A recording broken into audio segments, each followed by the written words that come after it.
Ja sam Massimo Savić.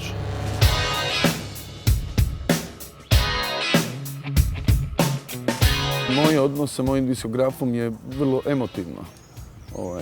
Vrlo je emotivan. Zato jer moj rad sa Aquariusom počinje u trenutku kada niko ne želi sa mnom raditi. Kada se smatra da sam ja svoje dao u 80-ima i da tu nema kruha. Teške riječi kao mali.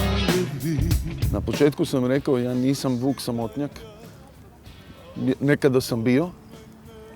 I kada je čovjek zadovoljan u svojoj samoći, onda ljudi žele odjednom raditi sa njime.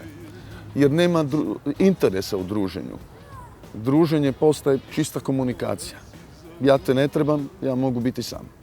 Ali kad sam s tobom, dajem ti se potpuno. I takav odnos ja imam sa ljudima u Aquariusu. To su ljudi koji su dio moje obitelji. Ja klavim se na nas i molim na sav glas.